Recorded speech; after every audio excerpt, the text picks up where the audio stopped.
ఈ పాఠ శాస్త్రం ఎప్పుడో జరిగి ఉంటే నా ఏళ్ళకి తోలగాడించుంటేవాడు కాదు. దిగొచ్చాడండి పెద్ద మనగాడు. ఏదైనా నువ్వు చేసిన శాస్తి ఆయన కొట్టావు. ఆ కోపం మనసులో పెట్టుకుని అమ్మాయి గారు నేర్కపోతే ఏం చేస్తాం? ఏలుకోపోతే పేగులేను. ఏరతాం. ఏ చీకట్లోనూ చూసి 4 బాధ్యత తిక్క దిగిపోద్ది. అసలు ఆ లూసు నీకెందుకయ్యా? ఇప్పుడైనా అమ్మాయి గారు నొగ్గేస్తే తేడా ఎరడైపోయిందని అమ్మాయికి కొబ్బరికాయ కొట్టి ఇంకో పెళ్లి చేసుకుంటుంది సుఖంగా. వాళ్ళు పెద్దింటోళ్ళయ్యా. వాళ్ళకి మళ్ళా మారుమనవులు ఉండవు. ఒకసారి మొగుడు వదిలేసిన ఆడదాన్ని ఎవరు చేసుకోరు తెలుసా? ఎవరు చేసుకోకపోతే నేను చేసుకుంటాను అంతే. ఏంటి చేసుకో. మొగుడు వదిలేసిన ఆడవాళ్ళందరినీ మెడకు కట్టుకో. గిట్ట ముద్దులు ఈ మందిని కట్టుకో. నాకే అట్టగా చేసుకుంటాను అవసరం వస్తే. ఇదిగో ఇంకోసారి చెప్తున్నా, ఇట్ట ఊరోళ్ళు ఎవరలా తలకొచ్చావంటే నేను నీతో మాట్లాడంతే. మాట్లాడకపోతే పోవే, కానీ నా కళ్ళ ముందు అన్నీ జరుగుతుంటే నేను సొంత అనుకోలేదు.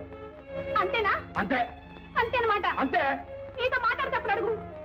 బావే నాకేంటి మాట్లాడు. ఏం బెదిరిస్తున్నా?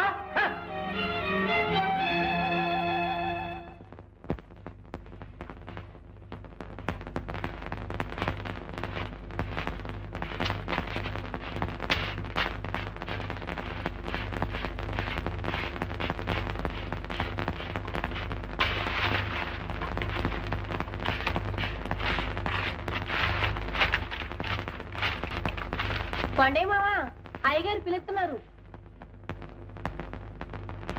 బేబీ తండ్రి ఎన్నాళ్ళకి నీ నోటంటే నా పేరు తీయగా అనిపించినది మావా. ఇలా సొంత మనసు ఇప్పుడు పిలుస్తావా నేను చూస్తున్నాను. రాయే ఏంటి మావా?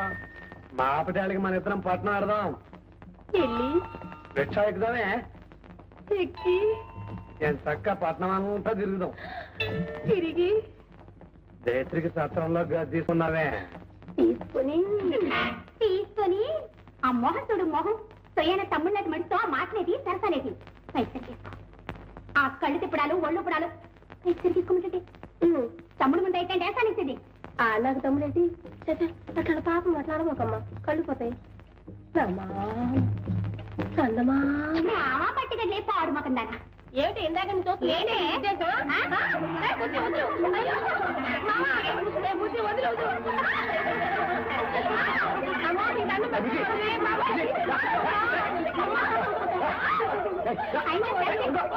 చూసుకుంటానే కదా కాకదా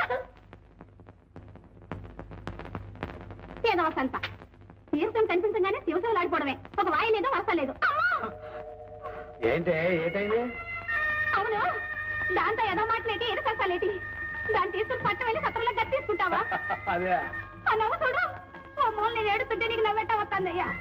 చూళ్ళెట్ట ఉడికిపోతాందో. నాతో మాట్లాడను కదా, నేనేం చెప్తే నీకు? ఏమ్మా, నేను మాట్లాడిపోతే మాత్రం నువ్వు మాట్లాడకూడదేంటి పెద్ద? ఏమే ఒక్క నిమిషం నేను మాట్లాడబోతే ఉండలేవు కదా, ఎందుకే నీకు పంతం? ఇదిగో లక్షణంగా ఇంటికి వెళ్ళి ఆ నేర్చుకున్న పాత్రను వల్లేసుకో. ఈ కాస్త ఊరి తీసుకోతా. అదే మనకి రాదు. సినిమా ఇదేనంటే ఇక్కడ పని చేయకూడదు. సీటికి మాటికి ఇదో సాకు దొరికింది నీకు. అది వెళ్ళి నాళ్ళైంది. పుత్రం లేదు పత్రం